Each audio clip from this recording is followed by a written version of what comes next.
Bombad Bombad.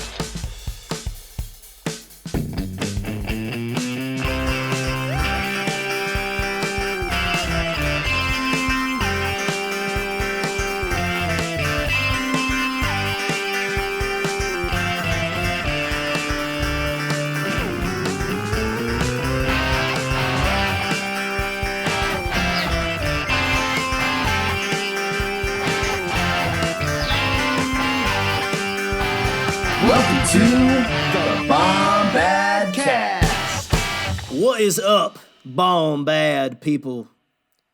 I am your detective, Benoit Cable. And we are here today to calculate the terminus of gravity's rainbow. And I cannot calculate said terminus without my Watson, my partner in not crime, solving crime, if you will, Mr. Watson Scarigero. I don't really know why I said Watson at first. You said you were my Watson, then I called you Watson. It didn't really make sense. I'm sorry. Scotty, how you doing, buddy? Eat shit. Yeah. We should do this more often. We should do this more often. We should do this more often. Well, if you don't know already, I am not eating one iota of shit.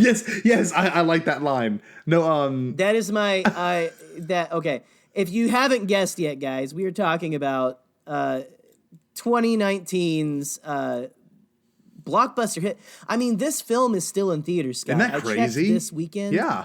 I was looking to see if Rise of Skywalker was actually still in theaters, and I was like, Knives Out is still freaking playing. That's like amazing. Everywhere, and it's really cool, and it's a well deserved. It is. It's a well-deserved place. Can we be honest? This is a good film. Can we be? Yeah. We can be honest here. I know that. One thing I want to say is this is an honest space. I love Once Upon a Time in Hollywood. I haven't seen Parasite. I love Joker. A lot of those movies are very original. But this one, I think, takes the cake for originality. And, like, I know it's a whodunit. I get that. And I understand that it's an old film trope. But it has not been executed well, probably since Clue in 1989. And then, like, even that was executed very silly.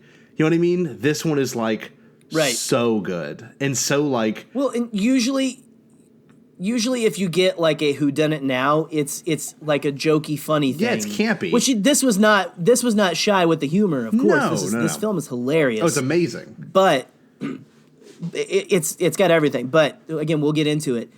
But we watched with my brother-in-law and sister-in-law, and shout out to my brother-in-law if you are listening, Andrew.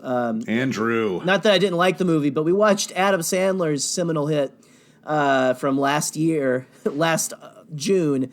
Uncut Gems? It was a Netflix original murder mystery, and what's funny is I heard about that. A lot of the plot points in that are exactly what happened in Knives Out and stuff. It's like a will and a son and all, and like a family and just people getting framed but it's making fun of the genre and stuff, and that's usually what you get these days looking at that. Yeah.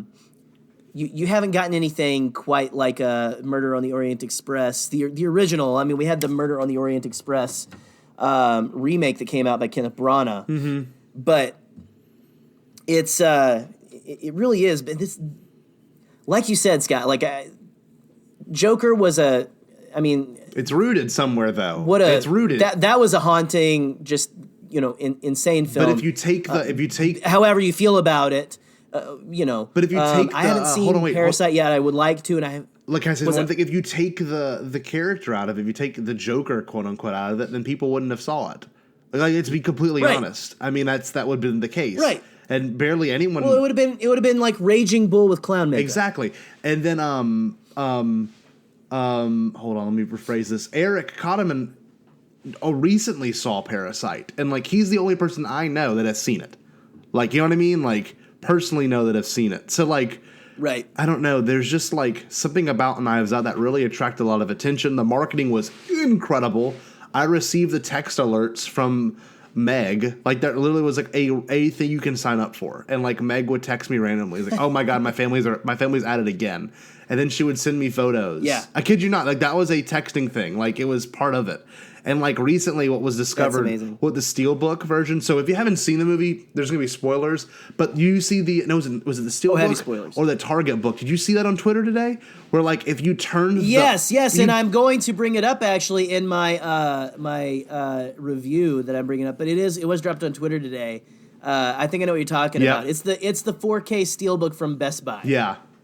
It's amazing. Yeah, go for it. What is though? Go for it. Tell us what it is. Drop it, Scotty, because I'll still talk about it. Well, it's a classic, like, you know, and actually it's not even a classic. It's just like clever marketing. But like the Knives Out thing is like this. You only see it in the movie towards the end of it. It's throughout the entire movie actually, but like the focal point of it's at the end of the movie, and it's these knives all pointing to one little circle. And like if you have it in one position, it just looks like a cover of the book of the actual thing. But if you turn it over and you slide it on there, you actually see the knives are all pointing at the actual person who did it at by what you figure out by the end of the movie, which is genius. And as Ryan Johnson revealed, it's the one person who does not use an iPhone in the film. So that's true. Yes, that is true. He ruined it. He ruined it for everybody. That was on the Vanity Fair thing. That's awesome. That was a great little thing.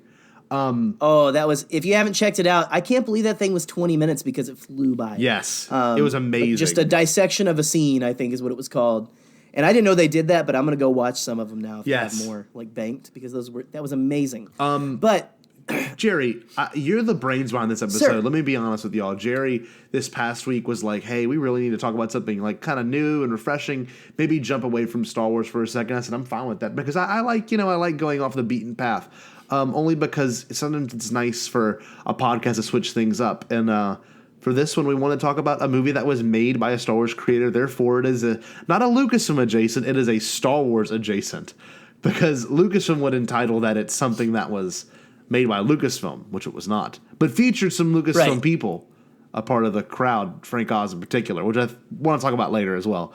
So yeah, Jerry, fantastic. Jerry, I guess he's the brainchild, the creator of this idea, and I really am very happy that I got the chance to watch it again because I only saw it in theaters once, and seeing it again really right before we just started recording this is just, it's like all on my mind. And I also watched Blade Runner the night before this, so I've been on a movie kick. You've had a good movie weekend. It's been amazing. I'm sure y'all had those too. But Gerald, why? Tell us why. Why Knives Out? Why to you right now in this moment? This film has stuck with me in the best way possible. I remember I went to see it by myself in actually the sweater I'm wearing right now as we record. Nice. It's not a cable knit. And my cat just tried to destroy it by biting a hole in it. But I'll forgive him.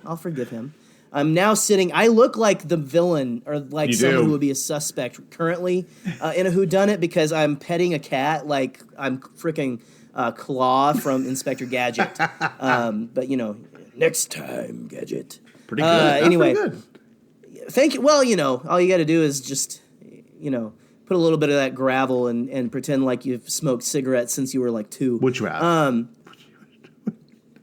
Yeah, it really helps. But anyway.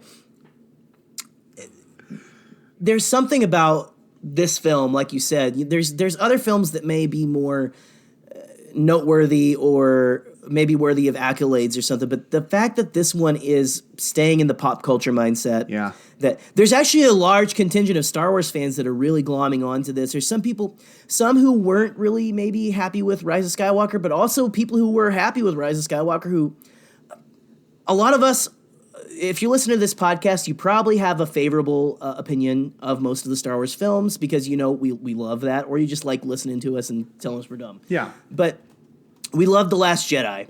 I've seen Ryan Johnson's other work and stuff, but after watching this film and watching it on home release and all that stuff, I've seen it a couple of times.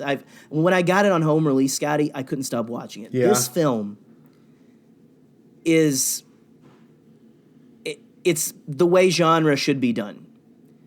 This is, to me, the epitome of what it's a love letter to genre. Yeah. And Ryan Johnson himself, and I want to go back and like I've missed his earlier stuff. Like I haven't even seen Brick, and I'm dying to like go and watch that stuff now. Neither have I. I've seen Looper. I've seen yep, TLJ and this one. I've seen Looper and Last Jedi, and then this and. But they're also his films. I used to think. Let's be honest. That's that. Right. I brought that up later, but like, you watch it, and you're like, oh man, I can see because Ryan Johnson's a lot like Tarantino and other really well-known directors. They have a crew, and their crew really follow directly to what they usually do, and like the cinematography from the opening reminds me a lot of TLJ, which then reminds me a lot of Looper. Just the way it looks, the way it's shot, the way it feels. Steve Yedlin, all those people that are involved with his like posse is just his cousin does the music for him in this movie. You know, it's just like man. That's wild. I don't know that. The score is phenomenal too. It is. Like I had never really paid attention to any of Nathan Johnson's scores before this, honestly, but because he didn't score Last Jedi. No. that's the one film of Ryan's that he didn't score. But Scott, I used to JJ for a long time was my favorite genre filmmaker. Really? Because he had created he started on television, you know. Yeah. You're a Lost Alias fan, and though. Lost. Alias and Lost were a couple of my favorite all-time television shows. I loved what JJ did with when he jumped into film, and then he started doing the Star Trek films. I loved what he did with that, mainly because he kind of like put Star Trek over the bones of Star Wars. Yes, pretty much. But I used to love what he did. I was like, oh, he's like a Spielberg. He is too. But what I'm finding, he's great, and I love JJ. But I think with Knives Out, Ryan Johnson has officially, in my book, dethroned JJ as my king of genre. Yeah. And Ryan's like a student of genre. You listen to him, like go listen to him on any podcast, dude. And Ryan, if you're out there listening, you're welcome on the Bombadcast any time, my man. We would love to. He's a cool dude, man. Yeah. He's just like, he's a regular, just fun guy. He seems like a guy that we would hang out with, Scott. Oh, 1,000%. He's into music too. I listened to a podcast where he was like coming in. They brought him in. It was I don't know what podcast it was. Sorry, but he was playing the banjo as he came in, and he kept playing the banjo as the interviewers were trying to bring him in, and like he just had a repertoire with these guys. It was just like it was so laid back, awesome, and so just refreshing. It was just I don't know, man. As you can tell, I've got Ryan fever. You got a crush. He's got a crush. It's okay. I got Ryan fever, which rhymes with cabin fever. It's actually kind of maybe we should start it. That's a hashtag right there. Hashtag Ryan fever. It's spreading. Make sure. maybe this isn't the best time to talk about infectious fevers. Maybe. Stay inside and watch Knives Out because it's a great film. But there's so much to dive into this, Scott, and there is. It's just been released on home video. We've got physical copies. We've got our digital copies. Whatever you've got. Hopefully by this time you're being able to go to YouTube before or after this and watch my wonderful review of the Knives Out 4K Steelbook from Best Buy because it is one of the best home releases I've seen. I'm gonna be honest. It's probably one of the best home releases, Scotty, that I've seen in like ever 5 years. Wow, at least. Wow, in half a decade. That's awesome. They know how to market a home release, man. But anyway, can I say a few things? All that, come in, Scott. Please come in because I am monologuing. No. One thing I will say is like you touch on everything I wanted to discuss, but like this movie, I feel is going to be looked back on in years from now. Like Ryan Johnson has got a career to me, and he said on interviews like people have come up to him and been like, famous directors have spoken to him. He does not disclose names because he's a humble dude, but people have come up to him and been like, you've made some of my favorite movies in the past year. But like, I feel like Ryan Johnson, at least for film people, and I know Jerry and I love watching movies and going to see movies, and I know generally everyone listens to this loves going to see movies and going to the movie theater. It's something I've always enjoyed doing. And like some of my favorite memories as a kid is going to go see like the James Bond movies with my dad or seeing like the occasional good sci-fi movie. For example, Avatar being one of them. I remember seeing that with my dad. I remember seeing the Star Treks with my dad. I remember seeing Django Unchained, which is not a sci-fi movie, but definitely a stylized movie. And like all these names of directors would always inspire me. And just, Spielberg, Lucas, Tarantino, huge names, Kubrick, Ridley Scott, all these people that I, have grown to really love. And Ryan has just, with every movie he's came out that has been released since Looper, it's just like one movie after another, one movie. It's just like they're all so different from another, and they all are tributes to a genre. And they're not. Star Wars is complicated because Star Wars is several genres, but it's still at the heart space fantasy, and Ryan delivers that really well. Just like he delivers a whodunit murder mystery movie really well, almost written like a novel, with flashbacks and interludes that make sense. That's the thing. We'll get into the structure of this, but like, I don't know. I think this will be regarded as a classic one day, not just because of its style, but regarded as a classic because of how good it is, how well done it is. I don't know. I think this is a fascinating movie, and if you haven't had a chance to listen, or watch it. I'm sorry, watch the movie. Do yourself a favor. Really, it's great. Like, seriously, there's so much to be said. This movie is not just entertaining, it has something to say, too, and I love that about it. I love that Ryan's stuff, I don't know, he's good at delivering a message, I feel. Yes. I mean, I guess you would disagree if you didn't really care for TLJ's message of women existing or anything. They're real, guys. They're real. Get out of the basement once or twice. Amazing comment. Yeah, but dude, I don't know. Like, what I've noticed with this film is he's brilliant at delivering a message that's not ham-fisted. Yes. That's accessible. And if you don't want to accept the message, you actually can watch this movie and miss it. Yeah. Which sounds horrible. Yeah. But there's people who like have, you could like talk to people about just different things that are going on in the plot and stuff, and they're like, well, what? But just, I don't, like you were saying, Scott, because of all that, you were saying this could be regarded as a classic. I agree, and I think there's things that like make this feel so contemporary, and like how it's so a snapshot of right now. It is. Not to get political or anything, but the Trump era and stuff, just like this time in America, families the feel of the country completely different is opinions, smartrepresented. Smartphones. Yeah. Well, it's represented in this, but yet it feels so timeless at the same time. It does. So time will tell, but I'm with you. I want it to keep going. I feel like this is one I'm going to watch forever. Oh, I hope so. Because I don't know, man. You think about all these other films that take place in a certain time that we go back and we watch, and they still feel Jurassic Park in '93. Ferris Bueller's Day Off. Yeah. And we still go back. Ghostbusters. Oh, yeah. I mean, come on, man.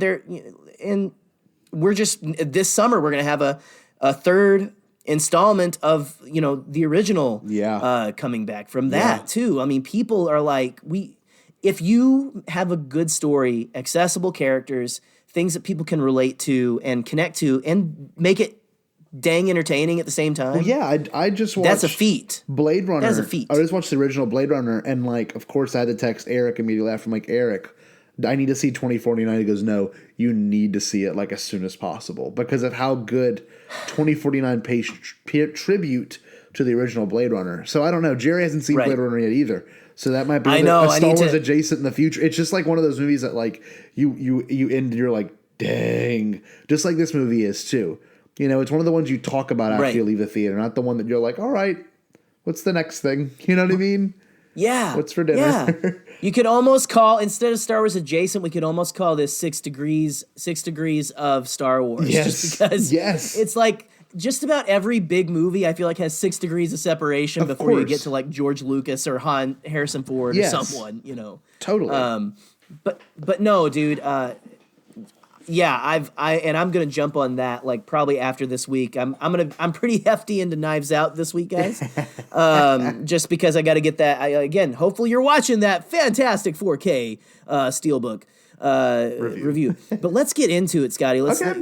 first of all, I don't. Do we want to talk any about our feelings on TLJ or anything, or what do you think? I think everyone what do we knows. wanna jump into? I think everyone knows that it was. Yeah. It was probably the most well crafted movie now, looking back of it, the sequel trilogy, in regards to its story and craftsmanship and how it's put together. And of course, The Force Awakens did a great job of jolting everyone back into it, but TLJ really cemented it for at least people, like-minded people like me. And The Rise of Skywalker was an amazing movie, but really jumbled. I mean, let's be honest. That's. I've been reflecting on that movie for three months now after it's been released, and I still can admit that movie was just like. And maybe it'd be different when I watch it at home, but when I've seen it in the theater 7 times, you're like, that's still that first 45 minutes. You're like, oh my god, there's just like so much talking and plot points and like movement. It's just, I don't know. TLJ does not. The have first that. 45 minutes of Rise of Skywalker, it's all good. I love it so much. It gets easier every time. Yeah, but still, the first 40 minutes of Rise of Skywalker is like a fever dream that George Lucas is having, like half naked and sweaty in a bed like Anakin and like writing Revenge it. of the Sith.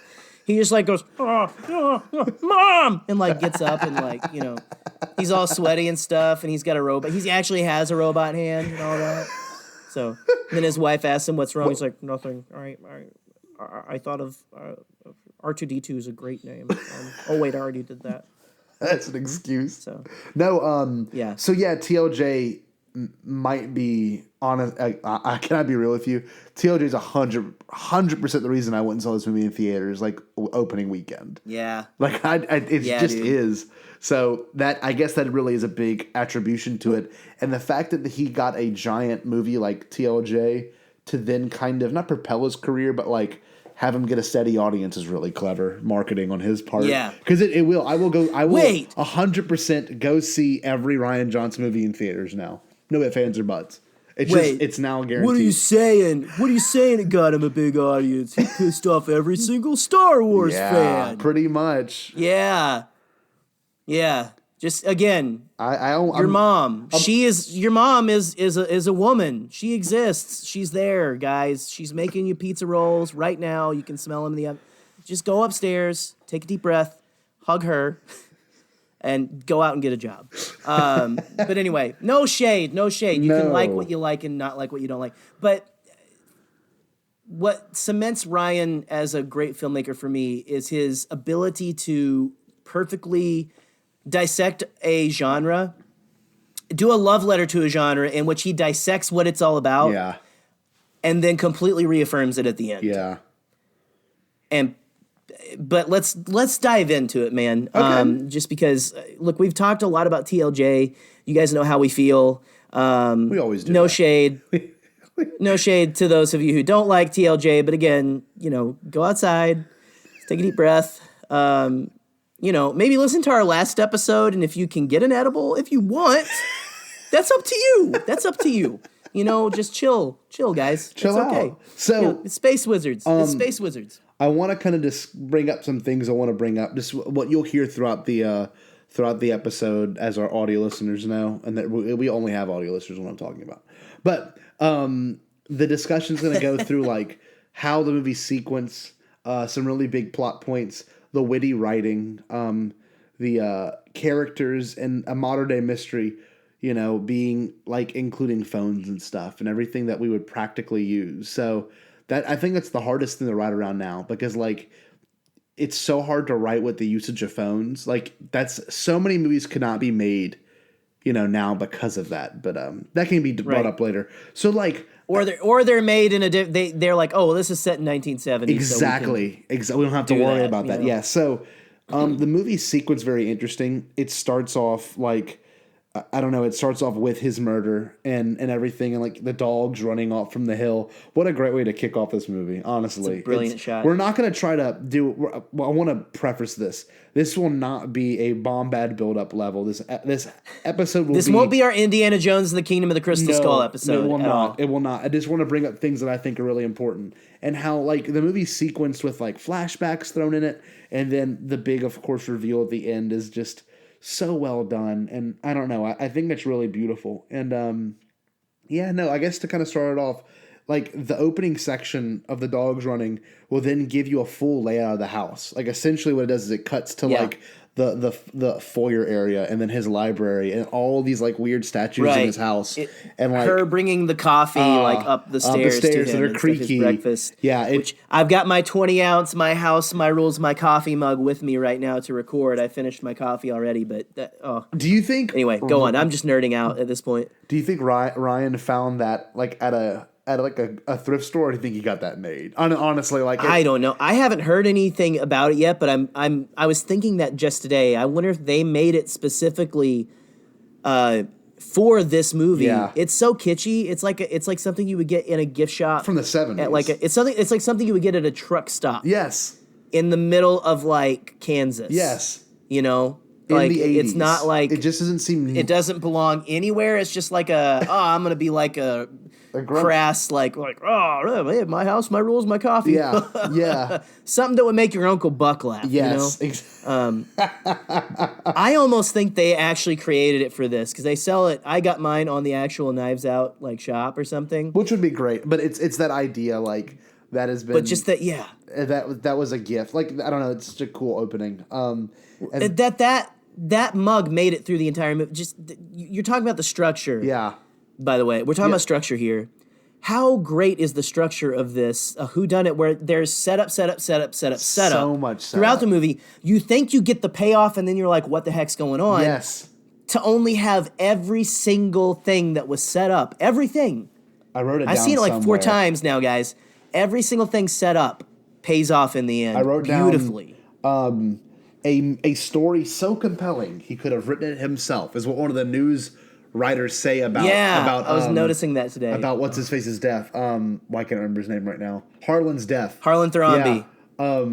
But there's that's what I mentioned. The setup is incredible. Like the whole the reveals and everything. And there's one thing I wrote down. This movie's twist is one, but is one of many. Like the main twist that she actually did it, you know. But really, it's not revealed in the regular twist format because she never did it. Like it's like an allusion to the twist. Like oh my god, it's like a twist. She killed him, but then he killed himself. But yeah, it's like a twist with a twist. I think I wrote that in there. It's the twist that keeps twisting. It's just. But it's. But it doesn't. But the insane thing about it is that it twists like a couple of times, but it doesn't break. No. Never at any point are you like, wait, now what? Yeah. At least I haven't heard anyone yet come out and be like, now that just didn't make sense. No. Everyone is like, on the journey you're on, they're all willing to like go, okay, yeah, I'm with you. You see, M. Night Shyamalan, if you've ever seen any of his movies, his twists are good, but they're twists for the bizarre of a twist. They're not a twist for the love of storytelling. How out of left field can I get? Yes. This like was his best twists are in his first couple of films. Of course. Like, what is it? Sixth Sense and Signs are the 2 best twists I would say of his films. But they're not even. I mean, they are twists. Don't get me wrong, they are, and they're well done, and they're highly regarded. But this twist is just 14 different twists, and the twist that Benoit Blanc knows that she's been in the presence of the murder the entire time is so clever because of the shoe, which you only get like one sequence of setup, and then payoff. You see it, and then you're like so scared or something, and then you forget about it. Like she has. Oh. You really do get in Marta's shoes the entire movie. And that's the one thing I think is really well-crafted storytelling, but also just like, I don't know, I'm enthralled. I've seen it twice now. And like the first time, of course, was incredible. The second time, I'm still like, man, how did they do this? Because I didn't only saw it in theaters once. So like, I don't know. Yeah. It's got really good replay value, especially if you watch it with a friend. Like, this is going to be one of those movies that I'm going to watch with my kid, hopefully. Honestly. Like, really, that would make me so happy. This feels like something, like I've seen a lot of people who missed it in theaters, but have watched, on release. Mm-hmm. A lot of our podcasting friends, a lot of people on Twitter, are like, wow, I missed this in theaters, but it is amazing. Yeah. I saw people saying like, I'm going to rewatch this every fall because it feels like such a fall movie. It does. It does, true. Man. This and Frozen 2, and Scotty, we may have to do a Star Wars Jason on Frozen 2. I don't know how if you guys will like completely stop, Oh my gosh, that's a good film. Yeah. But those both of these films feel like fall. Yeah. It just like that's just the best way to describe it. It's like this feels like you can smell like people burning leaves, or like you can smell the crisp leaves, the crisp air. Yeah. Whatever. It's crazy the atmosphere that this film creates. Oh, it's great. Well, I feel the same way about The Hateful Eight. Like if you watch The Hateful Eight, you feel like you're in that cabin with them. It's cold, you know. And it feels very stale. That feels like a cold, dead winter, like after Christmas, and yes. like you're stuck in a blizzard. Yes. Which is no bueno. But no, I want to kind of. That is a great film. Well, it's that same idea, that atmospheric thing, you know. It's movies are really hard about recreating. Star Wars does it, but they do it in a different way, and like. The movie like this, where like the characters are all so believable, people you can literally see from your family placed into some of these characters. You know, like it's so great that each character is flawed, even Marta and even our antagonists too. It's nice to see that, because usually with a whodunit, the antagonist is revealed to be like this hyper genius, super clever, provocateur. But like this right. movie, he is that, but he's kind of an idiot too, which you find out how he's an idiot later. And like our main character is a minority. Which was set up. Yes. Sorry. No, our main character is a minority too, which is a really important thing, because all these upper echelon white people treat her like crap. And it's amazing to see, because like the entire movie, it made me laugh every time. Like, oh, she's from Peru, Brazil, Argentina. Like it changes every time. Yes, and they don't care, and they see her as help. Well, but they feel good about themselves, and this is okay. We're getting into, guys, the message of the film now. The themes. But it is the DNA of the characters. The characterizations in the film are so detrimental to what the message is. Which I guess is that's the same as everything. But that's usually overlooked by most. Like Star Wars, you can see a Star Wars movie and you don't leave with the overall themes. My family doesn't. Right. Like that's right. and Blade Runner, you can see it and be like, man, that's a good sci-fi detective movie, but you won't leave with the overall theme once you really take a time to realize it. Jerry and I are both study theology in our own right, but I'm sure we both really like literature in middle school and high school. I mean, because we're fascinated with discussing these overarching themes, both literary and, things that are reflective of our current culture. So I don't know, we love stories, and story is the best way to talk about these things. Any story that is like worth its weight in gold has a message about class, about what's going on in the world with people, like how do we treat each other in the world at this time. That's a big thing in literature. Any story that is worth its weight in gold has something to say. It has a message. Well, and I don't know if you noticed, Scotty, too, about this one. I don't know if you noticed that you were talking about how they keep getting the country wrong. Yes. Did you notice that at the beginning, every single one of them said, what is it? How you doing, kiddo? And then they would also be like, I thought you should have been at the funeral, but I was outvoted. Yes. Every single one of them says it because they want to make sure they look good. But anyway, no. That's neither here nor there. Let's get into it, man. Hold on. What is this? So, like, in regards to another great character, Benoit Blanc, which I think is interesting, because if it was truly Southern, they would call him Blanc, which is like, that's how they say that word. But anyway, that's one thing I noticed in the movie. I don't know if it's the characterization. Yeah, in Arkansas, we would have called him Blank, Mr. Blank. Yeah. It's Blank, are you here, Mr. Blank? It's the Cajun. Benoit Blanc? Yeah. It's the Cajun thing. Well, yeah. So his introduction, he kind of seems like an ass at first, but he's baiting them, and it's really clever. And like they even make fun of his southern dialect a lot. And like, I'm being from the South. I have family members that talk like that. Just people talk like that here. And like, they're treating him like a minority too, because these are upper echelon people. It's true. They're like, who's this KFC talking dude? Or that's what Ransom calls him. But like, no one takes him seriously. They're at least insulting his intelligence. Yes. Yeah. And they're like, oh, okay, you're a detective, but like, okay, Kentucky Fried, detective. Yeah. So like, Or Kentucky Fried CSI. Well, and Jerry, you brought up earlier before we started recording that Benoit Blanc is like this kind of he's like the antagonist for one portion of the movie, but not by the means of like, he's the bad guy. He's just trying to solve this mystery, but it's going to affect Marta in the end, which it doesn't. It's so cool. Well, it's so cool because I can talk about that moment forever. Let's get into a little bit. I mean, you've got Blanc, yes. right? Or Blanc. And at the beginning, you're like, okay, this guy's going to come in and wreck house. You're like on his side a little bit because you're like, all right, yeah, let's get justice. But as soon as you find out that Marta thinks she killed him, she killed Harlan, and they have that plan, which is that.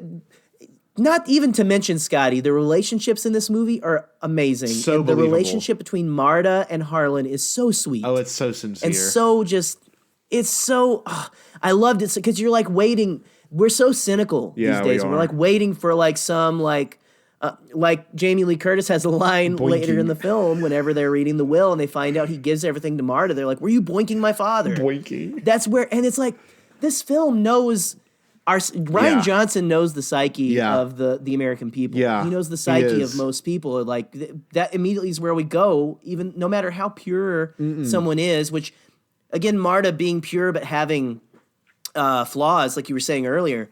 But anyway, but I think we're talking about Blanc. Benoit Blanc. But just I don't know. Like you're so on his side. You are. And then you're like, no. I can't believe I'm rooting against him now. I don't want him to find because Marta's so sweet. Marta's so relatable. Yep. And you're like, you don't want him to catch her. No. But at the same time, at the very end, you're like, yes. And he's like even better, an even better person than you even thought he was at the beginning. Well, the best you liked is him a little when bit. He's in the car by himself. That moment's incredible. You know oh what my I mean? Gosh! It feels like it's. I love that they threw that in there. Okay, that feels like it's from who's the guy that did Baby Driver? It felt like it was from that kind of movie. Edgar Wright. Yes, That felt like because that felt like a Simon Pegg monologue. Sometimes I stand in the middle of the night. All of that felt like it was from Edgar Wright, and him and Ryan Johnson are best friends. I really do feel like that was either help written or like just thrown in because it's so funny. But one thing I will say, very random, but you brought up the music, the part or the thing he was singing, but like the use of music's really interesting because it's orchestral pieces, and then like you'll hear the occasional like rock and roll song. Like the song they ended with is very weird.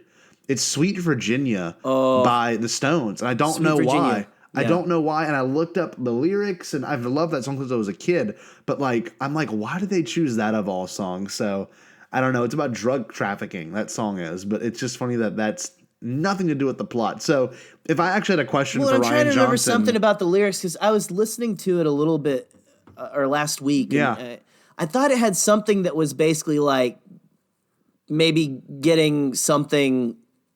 Taking something from people who don't deserve it, or something. Maybe that's a good point. Maybe is that?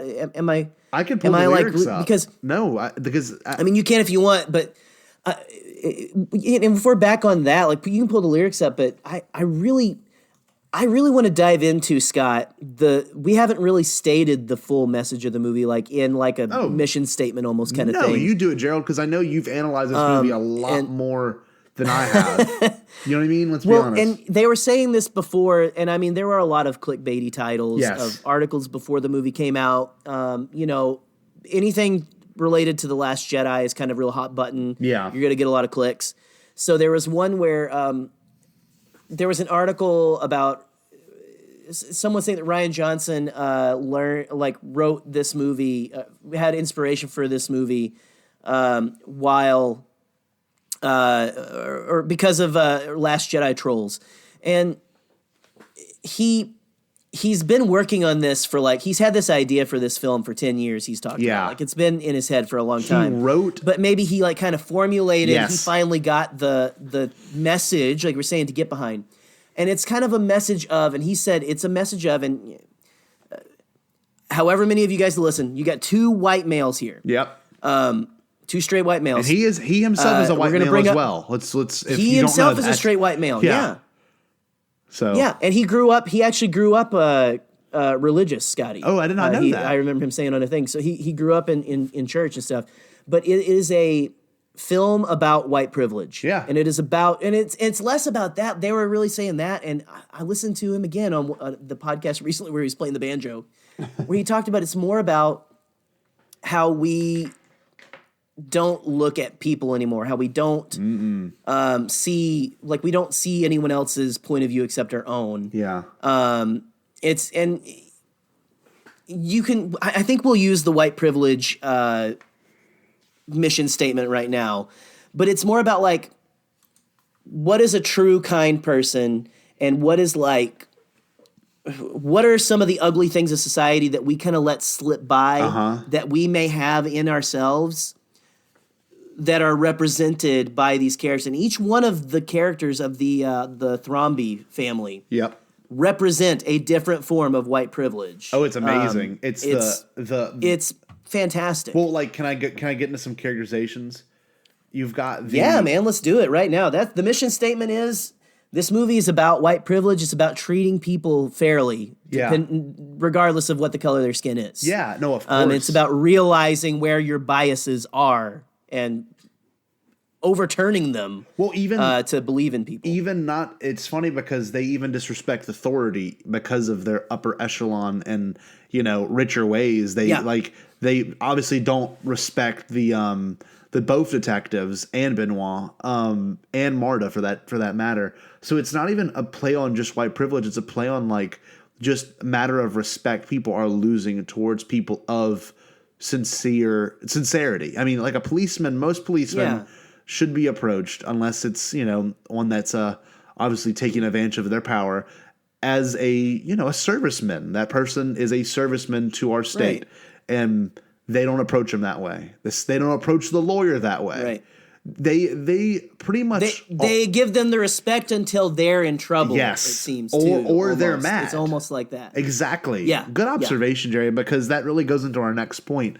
Because like I don't know if you've ever seen Always Sunny, but the characters in Always Sunny are the same exact way. Yeah. They don't care about the outcome. They care about in the moment, right, and what they can get out of the moment. And that makes that show funny. But if you reflect on it, it's what makes these characters so despicable, the ones in this movie. Because you're like, right, man, you can see it. Like, you understand that. Like, I don't know. I'm going to be honest. If a woman that was a handmaiden or a nurse to my father all of a sudden inherited all of his, riches, if he even has any, you know what I mean? Just that idea.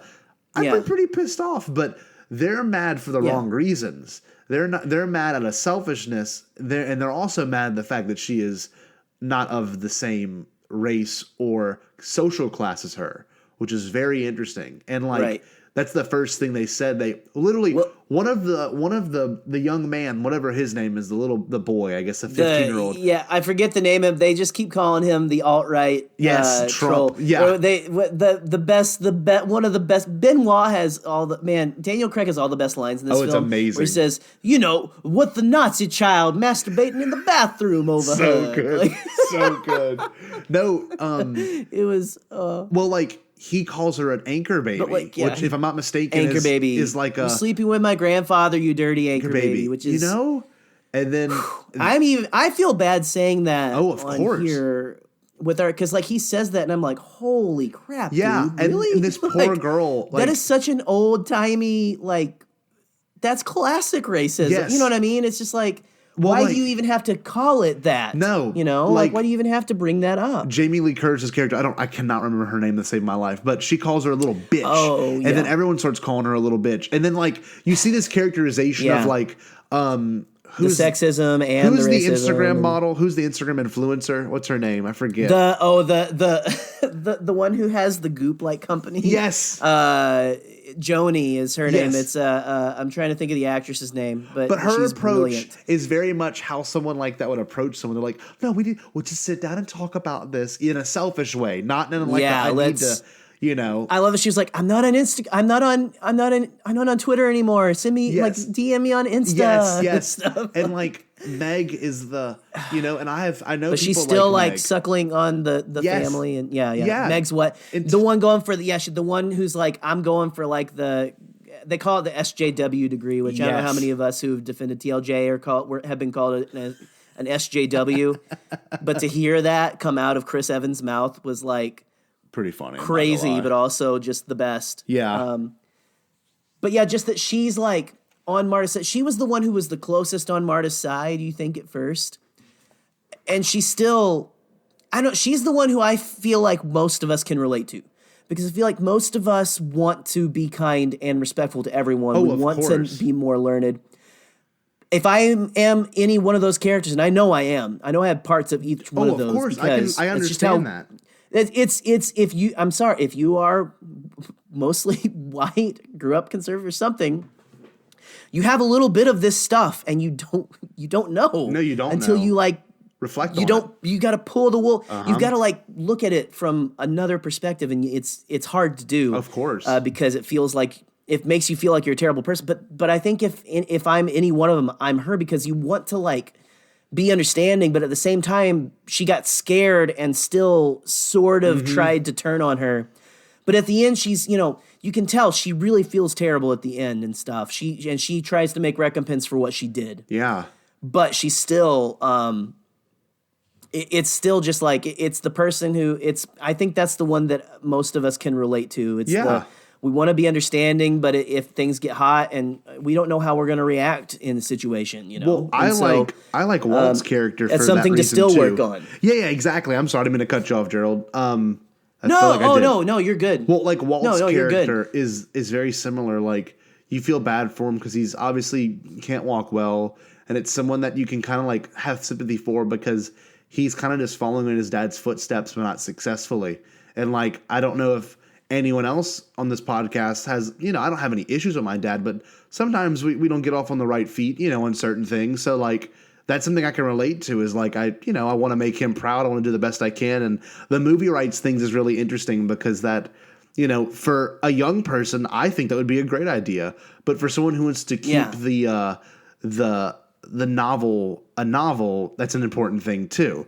So I don't know. Right. It's his legacy and stuff, and just he doesn't want to make money. Finish off your it. point. Finish your point. He doesn't. Yeah. He wants to make them a movie for his stories to keep getting told, but also it'll bring him a lot of money because he's the one that'll inevitably inherit it. And the fact that Marta gets all of it is so good. And I don't know. I think the storytelling is just so well done, and like the characterization is great. Like when Benoit is interviewing them, he baits them to like confess. And funny, the women at least were smart enough not to say anything, but the men are like, "Oh my god, he's a total asshole," like, and just like, Walt's a complete idiot. He can't handle that. He's just living in his dad's shadows, and then they're just talking bad about each other. They're all just like talking. Oh, it's amazing. Yeah, it's amazing, and that's and you find out like how much every one of them is riding the coattails. Yes. So they're all like, "Yeah, we're self-made." Oh yeah, which is.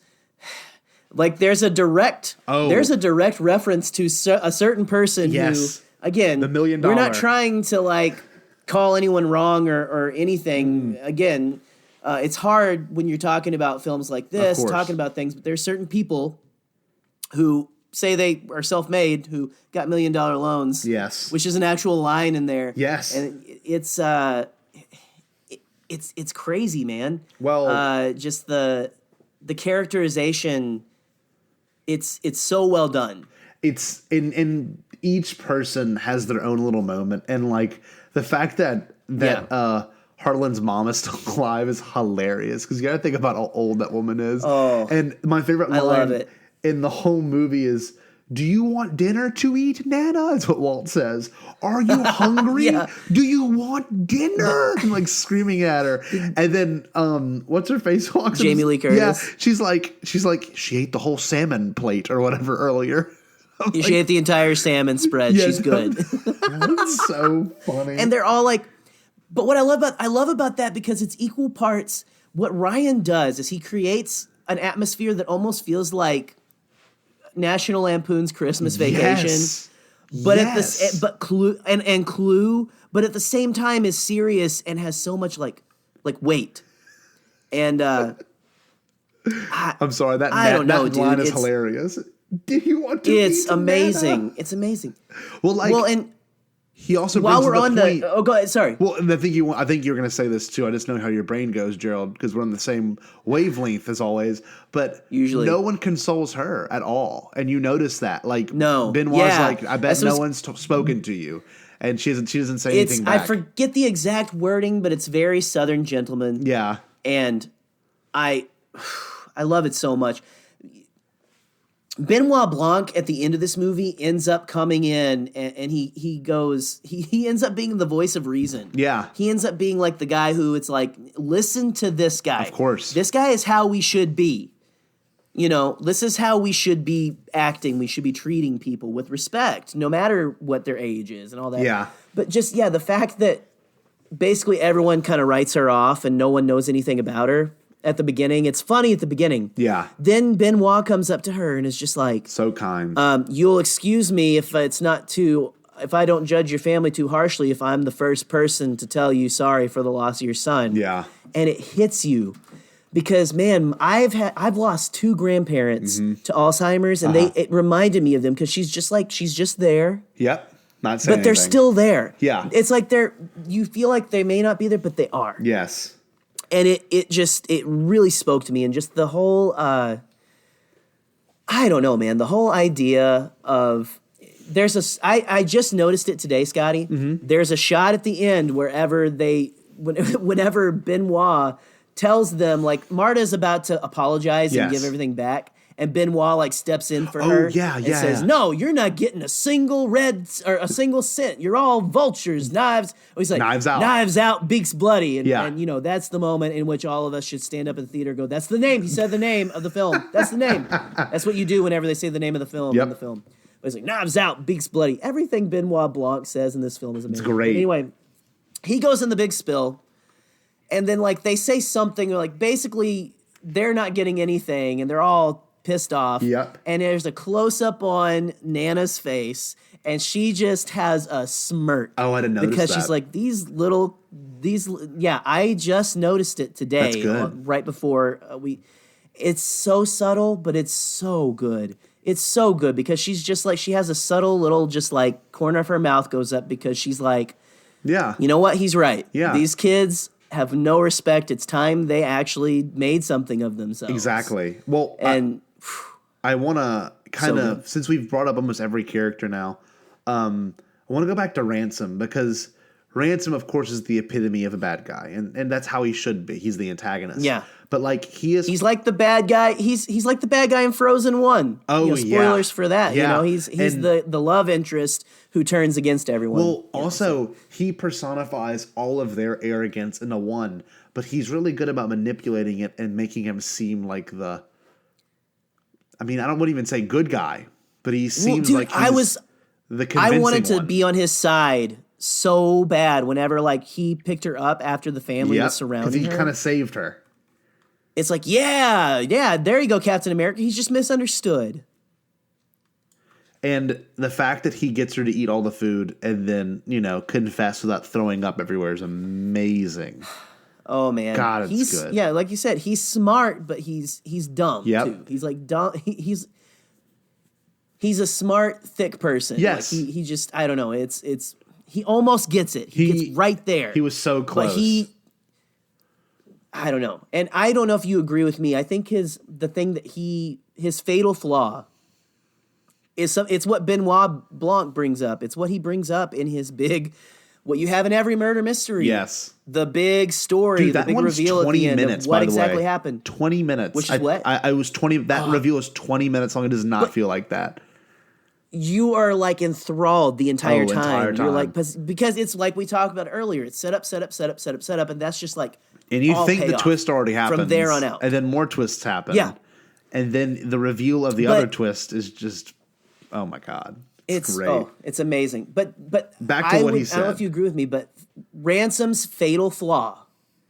And after this, we can go talk about that amazing before the will reading scene and all that stuff. But I think his fatal flaw is that he thought Marta was going to be as It's like the thing. It's like okay. I'm gonna bring up a nerd movie. Do it. That everyone, if you're a nerd, most nerds think that this should be like the best film of all time. But The Dark Knight. Oh yeah. Where Batman is talking to Joker, like Joker's trying to get basically the boats to blow themselves up. He's like, you thought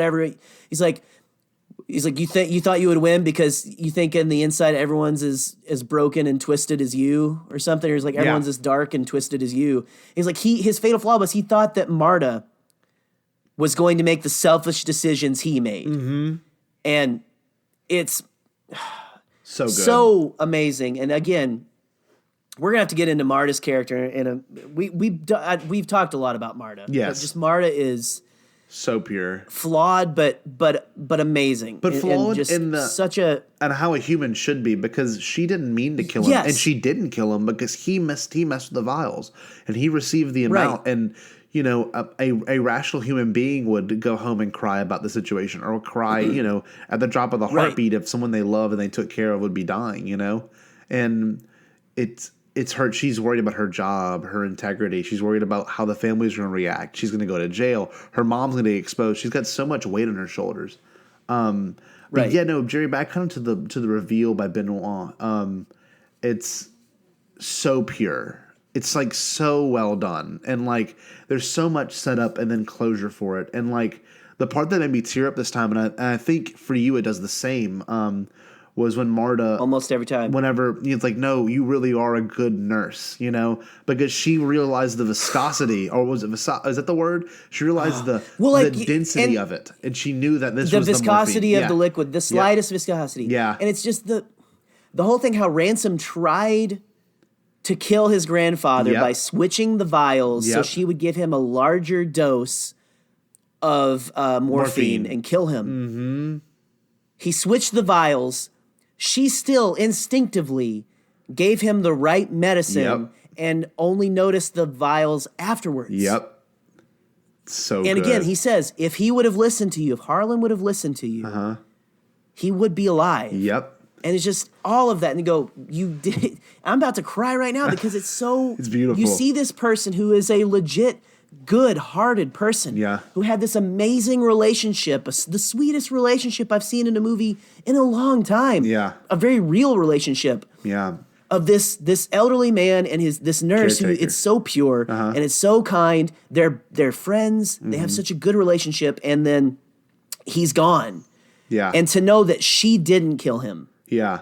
That if he really had listened, he would still be here, which is still a hard thing. But it's just everything about that is just the good prevailing. It's good prevailing in a way in that she knew, even though Ransom tried, it's still just, man. Well, can I say one thing? I don't know if it's maybe a placebo of it, or maybe it's just me seeing it, but like it looks like in the painting it's almost like every act they cut to the painting of Harlan, and each one kind of reflects the thing that had just happened prior.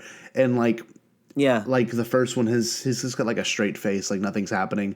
The next cut is like him almost looking frowny, and then the next cut is him smiling after Marta gets her, after Marta gets, revealed to be the good person on top. You know what I mean? Like the wholesome person. I don't think I've noticed that. Look for it. I'm gonna really maybe after this I'll just go scroll through it, because it looks like the face changes to me, and it might just be me putting that visual on it. But it kind of goes back to it, like I'm sure if he hadn't done what he did, and he did it in a very Harlan did it in a very style that he would have done it. That's why that line is incredible. Yeah. It's a twist that, a movie could have been written by him, or a book that could have been written by him. The story is or the man practically lives in a clue board and stuff is another great reference to that. It's so good.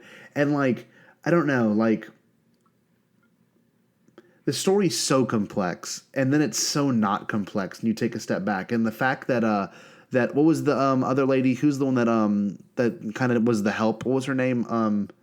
Fran. Fran. She ended up dying. Fran was the character's name, and she died.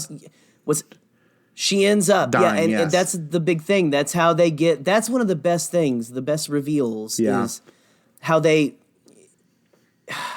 this is just so masterfully put together. Oh, it's There's so so many things. well done. There's one big payoff it's like not even a huge payoff. It's big in that how it comes back into play in the movie, but it's such a passing like mention at the beginning, yet it's so sweet. Oh yeah, of a payoff at the end. But with Fran, just the fact that she finds out or she sees Ransom doing what he's doing, and she's trying to let people know, and she tries to blackmail him, all that stuff, and he tries to kill her again. He ends up killing her just to get it. I don't know, to get him to confess was great. Oh, it was so good. Hugh did it. He confesses because he's like, oh, she lies about her. Yep. Which is, I just now thought today, like, she goes, yes, doctor. Oh, that's good news. Thank you, doctor. Yes. And she hangs up. Yes. I'm like, I wonder what the doctor's like. Oh, okay. Yeah. All right. That's awesome. But like, just that the way she plays him is amazing, and that like, so then he feels like, well, I guess except I didn't really do anything, except I guess I killed Fran, but except I didn't. Yeah. And stuff. And then my man, I got to send that podcast to you where Ryan's talking about this, because they talk about the viscosity of the projectile vomit that she like. Oh. And such a great, again, one of the best things about her character is that he wanted to give her a tell when she lied so that she couldn't lie. Yeah. And the idea of her, like, she vomits every time she lies. So clever. It's clever, and it's like, wow, she can't. Like, she can't do anything because it's so visceral. But the fact that it's so sweet, it's such a sweet, like, it sounds bad to say that about this projectile vomit, but to see him get hit with, they made it like old school chunky vomit to give him, because he does that big long rant about how I'm going to get out of this because I have the right lawyers. I'm just going to get a slap on the wrist. White privilege. Using his privilege. Yeah. His white privilege, man. His privilege, his rich privilege, whatever. And just, she projectiles his face, man. And just the look. Well. And the Noah Segan going, that means she's lying, is the best. Oh, this movie is great. Well. I'm just go. No. I want to bring up the part where they show the toxicology report, and that Fran was, he meet me here and do all of that. And the way it's shot is incredible. Like the part where she's about to go, or where Ransom's about to knock out Fran. It's like shot like a 40s movie, like a crazy zoom. Then the next shot's like the body on the ground, and then it like blacks out, cuts to another shot of her like passed out. It's like he did it in such a. And that was almost Tarantino-esque, just like taking that old genre and like so many great throwing it in there. You know what I mean? Right. One thing I think the best twist. Do you have a favorite twist? Honestly, I know mine off the top of my head. If you want to think about yours, mine was the go ahead with yours. Go ahead with yours. I think I know mine, but it's not like a crazy twist. Mine's the toxicology and like the viscosity reveal. That was genius. The fact that like she did pick up the right one and the labels were just changed is so freaking smart. God, I loved that. That's so well done. Yeah. Let's be honest. That's just like so genius. I think I have to second that a little bit. Yeah. What's the other one you like? I think that's but if I had to choose another one, it's the one I was talking about earlier, a reveal that is not a huge, big setup at the beginning, but it is a setup where her and Harlan are playing the game up in his study, and he's talking about Ransom. Yeah, he is. Because they had just had the fight that night, if you think. They had just had the fight about the will. He had told him that he's giving everything to Marta, and none of them are getting anything because he's done them a disservice by doing that for them their whole lives. Yeah. Which you see the results of. Again, we just talked about how horrible these people are.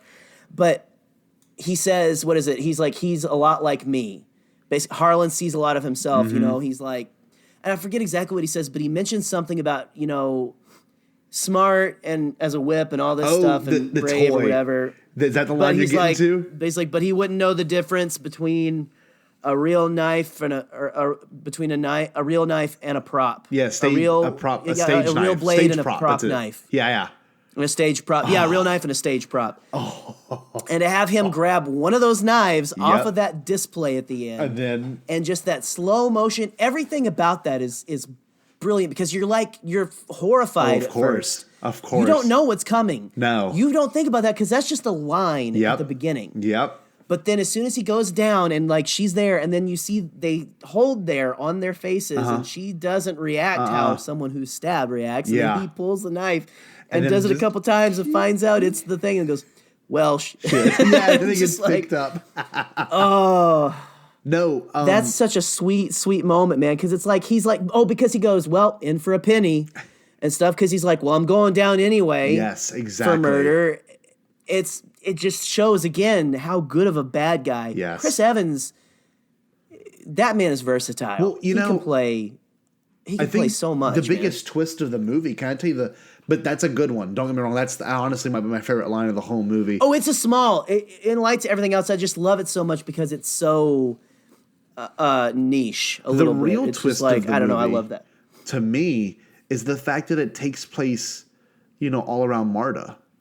That's the real twist. I mean, when I went to the theater, was not expecting her to be the central character. I thought it'd be about each character's motives and what they did throughout the night that would then lead, like Clue does, to the mystery, quote unquote. But at no point did I think, man, Marta's the main character.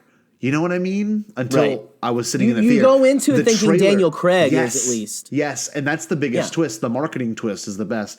And to kind of go back to your point about the ending shots, to me, the vertigo, like all those shots of the knife and them falling, like those shots are so stylized and so well done that it's comparable to the Luke and Kylo Ren scene almost. Just like the way how epic it is. It's huge. Oh, it's what you're building up to.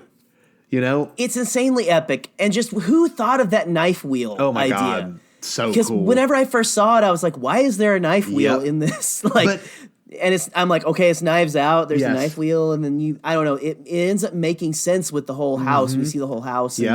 And just knowing Harlan and all that. But before I go it's a brilliant plot device, too, to have that. Exactly. It's brilliant set dressing. Yes. Is what it is. I want to get to that. It's set dressing that is also storytelling. Oh, they're amazing. The sets are incredible. And like how the sets are shot. And like you feel like you're just sitting in that room with them because of the way their eyes are facing, how they're talking to each other. You can figure out the layout of the room just from watching it without seeing like an overhead. I could listen to Ryan Johnson talk about blocking shots for like a couple hours, and I probably end up by the time you listen to this, I will have already done that. But I just love hearing him talk about blocking. But like, it's something I haven't thought about in a long time, but I love it. Well, like the falling part is amazing, and the vertigo shots. That's when the dolly moves and you zoom out, or when the dolly's moving in and when you're moving out and the dolly the dolly's moving out and then you zoom in. It like stretches the background, and the character like looks like they're becoming part of it. And they did 2 of them with her like reaching out like no, and then the next one's him like going down with the knife, and then the part of them falling onto the ground is incredible. I don't know how they shot that. And and they even there's brilliant shots of Daniel Craig going for him, and then like the detectives are both like, one of them the one who's been recording the whole time, the guy who's the fan of the books and stuff, is just like in shock, and the other guy's just like, he's in shock too, but him and Benoit are both trying to go for it, and it's like they're not close enough, and it's you're dying. That whole sequence, it's great. It's brilliant until that edge. You're like so nervous until the reveal, and then you're just laughing your butt off. It's amazing because you're like, this butthole here thought he could get away with another murder. Exactly. And it's like it's just so sweet. It's like he got what he deserved. Well, he got projectile chunky vomit in the face, and then he fails. He got completely humiliated. Yep. And I love how the ending has every character get their just dues. Like, you know, it's so good. We haven't even talked about, I forget his name, but the character who's Jamie Lee Curtis's husband. Cheating? I know he was on, what's that? When he was cheating, or his character in general? Yeah, well, just like he was a brilliant character. Every character in this film, that's amazing. You could almost do an entire episode, or half an episode on these characters alone. Totally, they're amazing, and but just he gets his just rewards. I don't know if you noticed, Scotty. He's trying to pay the policemen who are taking ransom to the car. Oh, I did not notice the squad that. car. He pulls out a wad of cash and he's like trying to talk to him. And it's like he's trying to buy his son out of trouble. And it's like Classic. every last bit of this is like none of these people have learned a lesson except probably the daughter of the girl who Meg. or the woman who owns Meg, Meg, who owns whose mom Influencer. Joni owns she's like the married into the family, but is still like siphoning off of stuff. And there's actually we don't even have time to get into this, but there were like plot points that he took out of the film because it just was too much. That revolved around Walt. And Joni, about how her skincare company was failing because people were getting rashes. Oh, wow. And they've been under forever because they had set it up where like Benoit had like used her product and gotten a rash to prove that like it had a rash, that her company was doing that. So he had the proof. Wow. But also Walt, he was wearing a boot. You couldn't see it in the film, but he was wearing a boot, and it was heavily implied that he was involved in some shady stuff, shady business dealings, which is why he was trying to get his dad to sell. Yeah, because there's like a scene they cut where like his wife Donna was going home, and Benoit, he said they never filmed it. He said, I watched the scenes, and there's commentary with the scenes. Oh, I bet that's which is great. why I love Rian Johnson. Yes, Rian Johnson knows how to save the bonus features, man, and Rian Johnson knows how to do it, man. You can find that T-shirt on TeePublic, the Bombadcast at TeePublic. But he talks about how they didn't film this last part, but basically Benoit gave his trench coat to a big, rough-looking police officer and told him to go wait on the porch and look menacing. And she shows up and thinks it's a guy there to, like, cap him again or something. Oh, wow. Because he says he was in a bike accident. That's why he's using the cane. Oh. Again, this isn't used in the thing, man. But, like, it heavily implies, like, I don't know many bike accidents that happen at 3 a.m. or something. And it's just like, basically he got capped in the knee. That's good. It's like there's wrinkles upon wrinkles in this thing that, like, you didn't need that. No. But it could have even worked still. It could have, It would have still worked. A 3-hour movie. This film is almost flawless, dude. It is. Those scenes, you could tell. I was glad. I was like, these definitely didn't belong in the final cut. No, but because it's just so tight. Very well thought out, and like the every character, like you said, getting their just due and their everything they needed, to learn at the end of the movie they did. And like, the funny thing is, this is kind of random, but Harlan, whenever he's like showing Marta the pictures of the cheating occurring, he shows his like Windows XP computer that's obviously very old. Do you know what I mean? And like, which is what he would have, right? Perfectly characterizes, every character, and like every one of them. He writes the secret notes to Jamie Lee Curtis, and I don't know. I could talk about this forever, but we kind of have to wrap it up real quick. If we can touch on, if we could touch real quick on the secret note, just the fact that her husband. Again, I'm gonna have to look up names and stuff. I'm gonna have to start doing my names and stuff before. I forget what his character's name was. I know he used to be on Hawaii or Miami Vice back in the 80s and stuff. Don Johnson. He's Don Johnson. Don Johnson's character, he's amazing in this film. But the fact that he goes to Harlan's desk after Benoit's there, opens it, and like looks to the letter. Nothing's written. Walt didn't show him the letter. Or not Walt. Harlan didn't show him what was in the letter. He opens it and sees, it's blank. Oh, it's genius. But he doesn't know. It's a mystery writer. Yep. And she says it's a game, and she like uses the lighter, and it's like invisible ink. Yep. I was like, it's brilliant. So good. Such great characterization that he's too dumb to realize that it's that's what it is. Of course. And just that he does get that.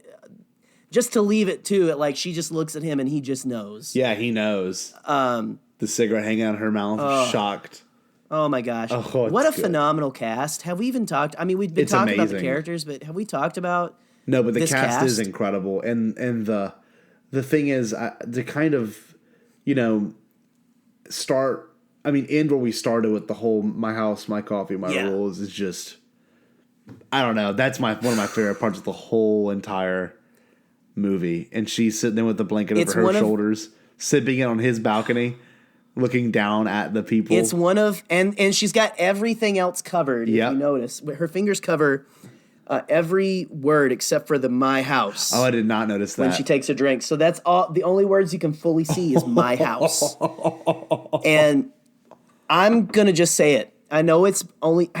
people get kind of antsy when you're like, this is the best thing of all time. Of course. When a new thing comes out. But for me right now, it's the best final shot of any film that I've seen in a while. Yeah.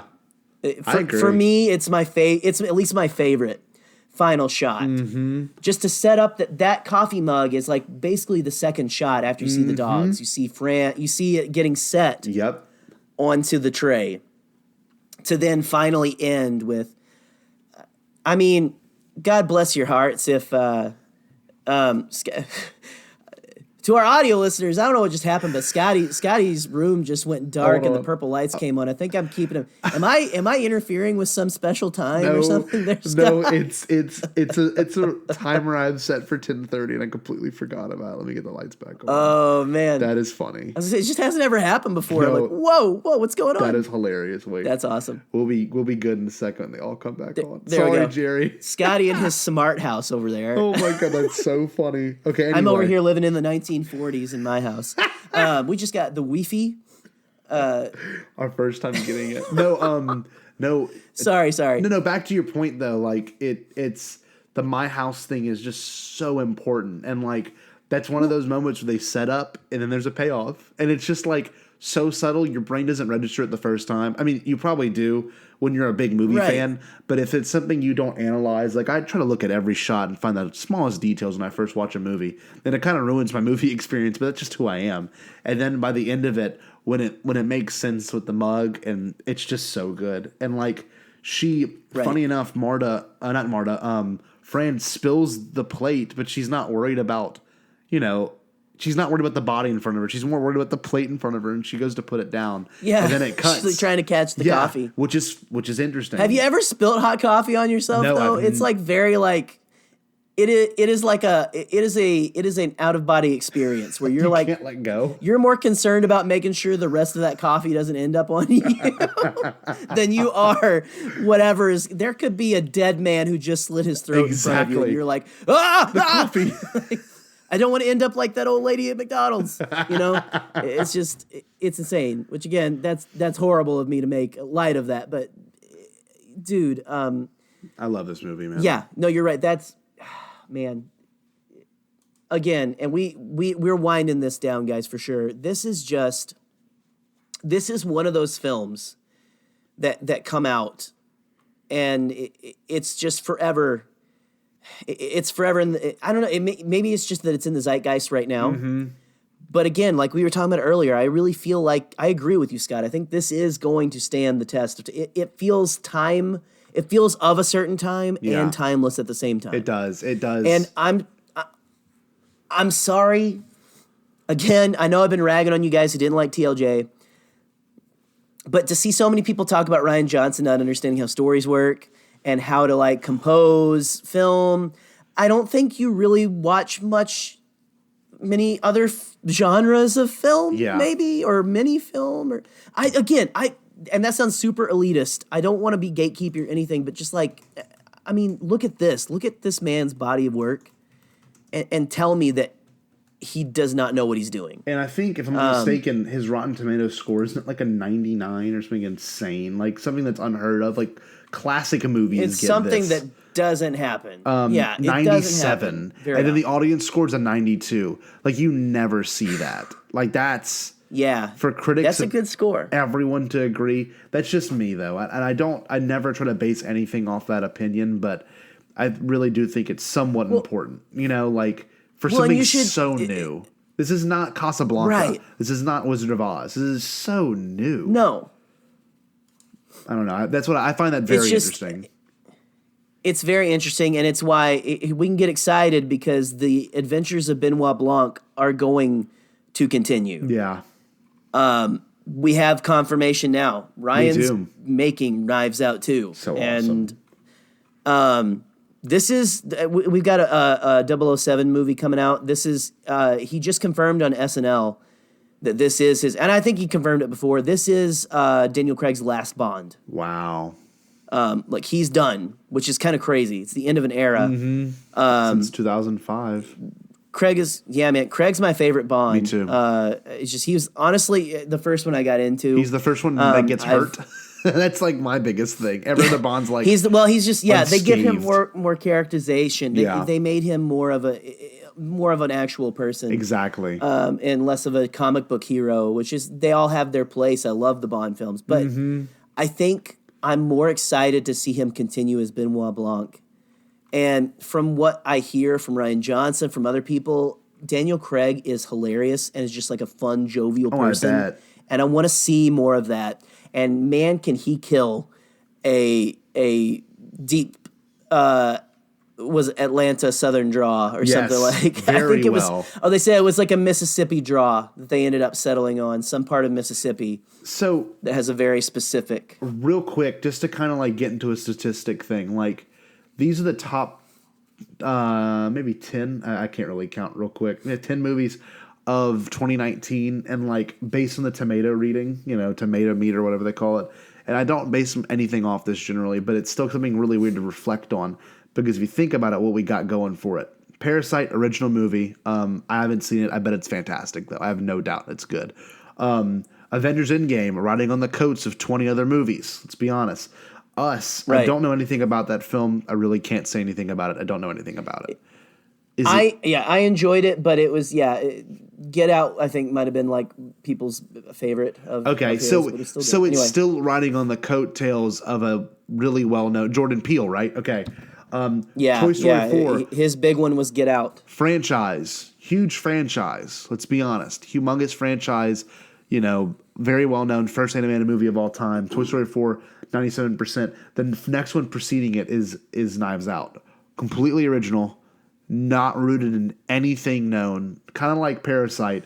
Very independent of all these other ones.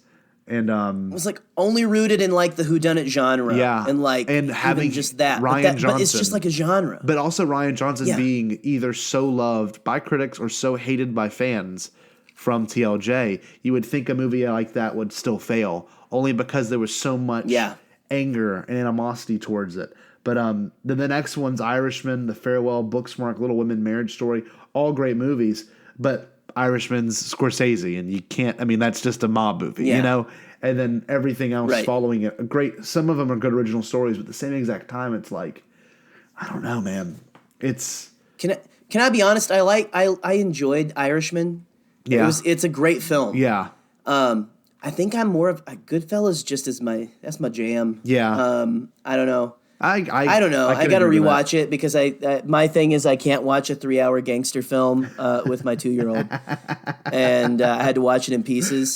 So maybe if I watched it full on, but that's just that's the nature of the beast. I guess of the beast. But to kind of get that back is insane into it, though. To kind of get back into it now that we're sitting here discussing it, I'm very thankful I saw this movie in theaters, and I'm very happy everyone could join us for the giant discussion about it because. This has been something Jerry and I have been very passionate about. I mean, he made me call him immediately after I left that theater. If not that night, I think the next day we talked on the phone about the whole thing.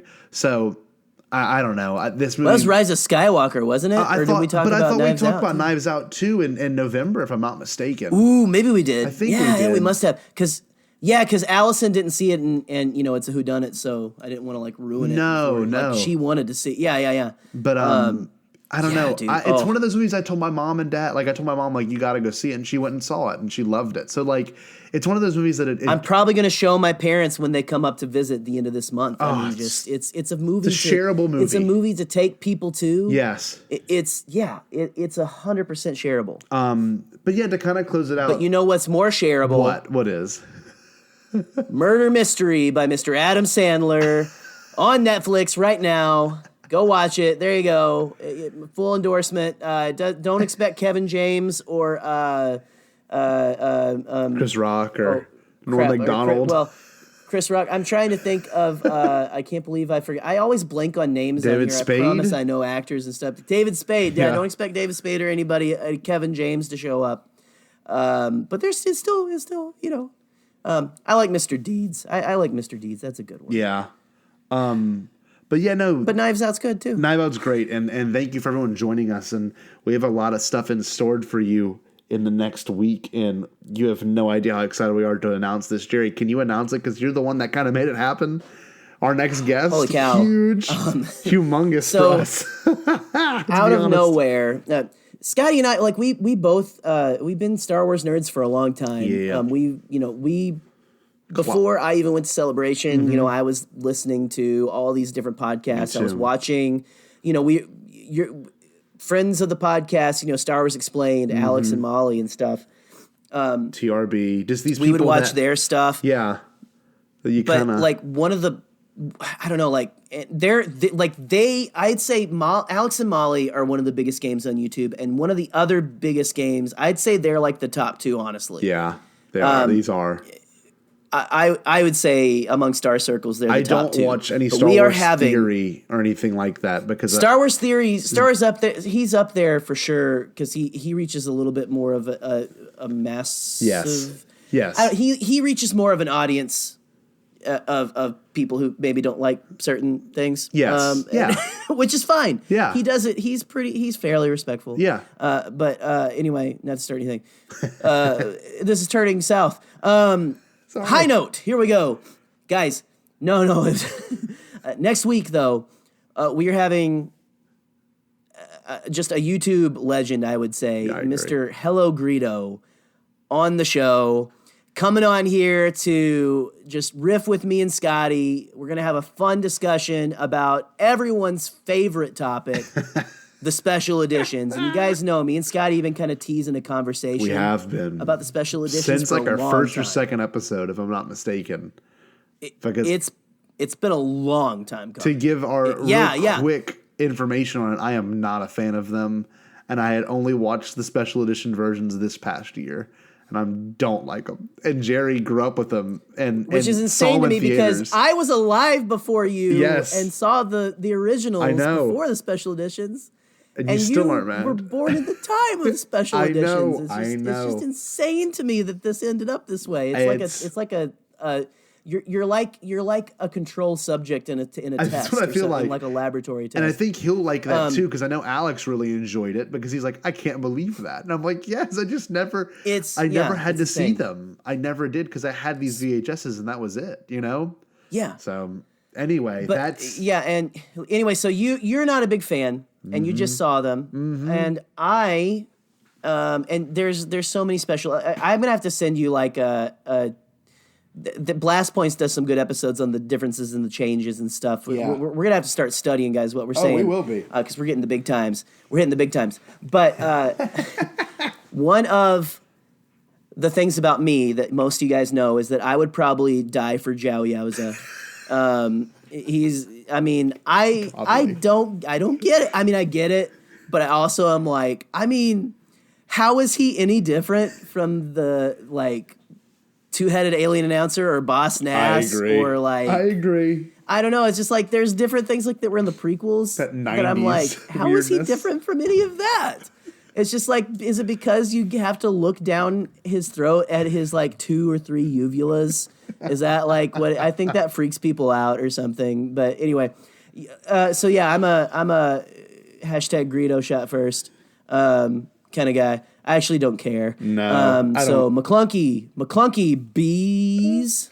I don't know. I don't know what I'm saying. To kind of tie into the McClunky fools. The next thing, and please stay tuned for that episode. We're gonna market that one a lot when this episode drops. Market the heck. You've already seen stuff by this time. Probably. And we're just stoked to have him on. He's someone we've been looking up to for years, and it's just cool to have a guest on like this. And trust us, you'll get a Bombad style episode out of it. It will not be as serious as our Bombad buildups, and hopefully we'll have some other guests we had on then back to do some more silly ones with us as well. So that's the plan. Scott, we're gonna make him cry. I don't know if you're listening to this, Mr. Greedo. May I call you Mr.? May I call you hello? May I? Hello. We're going to make you cry. So just anyway. Hello. Hello. Back to Zhao Yaoza though. You gotta plug the March Weirdness, man, before we get off this big old long train of discussion. this Orient Express of discussion, if you will. See what I did there? It's that was murder pretty mystery. good. Very good. Callbacks. I'm the Ryan Johnson of the Bombadcast. Oh, okay. No. That's small potatoes over here. Anyway, yeah, guys, we are still chugging along with March Weirdness. Go check out our Twitter page if you haven't been. We're already 6 matchups in by the time you're listening to this. So go check it out. Man, my poor Jiao Yaoza sadly didn't make it out of the third But Watt did. matchup last Friday. You know I voted for Watt. And we're recording this on Sunday, so we have no clue what's going on with the matchups this week. But I'm sure it was, can you believe that guy won? Or gal? What the heck? Am I right? But no, guys, we're going to have a big episode coming up at the end of the month. The beginning of April probably is going to be dropping. First Friday in April. Maybe with some guests, we'll see. But we're going to have a big finale March Weirdness episode, me and Scotty Boy. So stay tuned. And keep voting.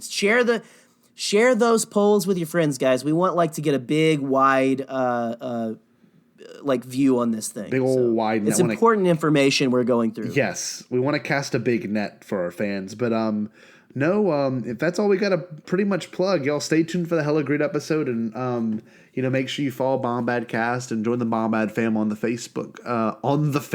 Jesus Christ. On the book of on the Book of Faces. On the Facebooks of on the digital photo album. Pretty much. Yeah. The digital newspaper. The local news. Go follow the Bombadcast on the app that steals your identity and your personal information and uses deepfake technology to put your face on bank robbers who are stealing from the gun lobbyists. I'm Alex Jones. I'm gonna go drink a gopher smoothie. Thank you. Alex Jones burst through the wall like the Kool-Aid man in my house. Sorry. I don't know what a gopher smoothie is, but I'm a little scared right now, Scott. Yeah, no, Paul has remained very quiet. He lives right next door and he's been mailing me letters. And I don't know what to do. Though literally the woman who takes our mail. That's a little horrifying. Yeah, well, he puts a little red flag up. The woman, I've watched her. She takes the mail out of his and puts it in mine, and then she drives off. And Paul, I can see him looking through the window with his full makeup on. He taps on the glass and he waves, and I wave back, and he hasn't been talking. I haven't checked the letters. I don't know what they say, so I'm gonna go open those up. Probably right after this. Yeah, it's been weird. He hasn't been popping in. Keep us posted. I will. I definitely will. And he still tweets and he tweets how he talks. I don't know if you've ever seen any of his tweets. I'll share some because it's hilarious. But it's legit. Yeah, it is legit. But yeah, no. Anyway, y'all can find me. I'm Scotty Jarrow on of course Twitter, where I do I can't speak. Just find me there. Jerry, where can I find you? I'm not on Twitter anymore. DM me on Insta. You can find Scotty on Twitter at the Scotty J-Ro. Yes. Or at the Scott J-Ro. Yes. Man, forget me. You can find me. Sorry, I'm stepping on the gas. You can find me at the Canon Junkie, Jerry the Canon Junkie, on Twitter, at the Canon Junkie. I do that every time.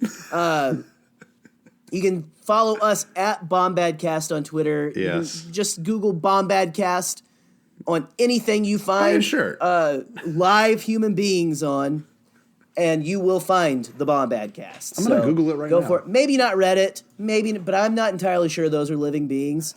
So, it is what it is. That's a good one. But anyway, that's a good one. Scotty, man, if you don't have anything else, my man, I don't. You know what, Scotty? What should the Bombad people do? What should the Bombad fam do on this glorious, glorious Bombad Friday? If I'm not mistaken, hold. Paul's back. Paul, you madman. How's everyone doing? Look, it's me. I've been mailing Scotty letters. It's just got coupons of Ben and Jerry's Kiss flavored ice cream. And it's all that's in them, to be honest with you, Scott. It's nothing more than that. But look, I'm gonna do the. Can I sign off, Jerry? Go for it, Paul. Scotty, Go can for I it. sign off? I'm boarding up my wall so Alex Jones doesn't burst in as well. Okay, stop talking, fat guy. I want you all to say, Rick, shut up. Bombay.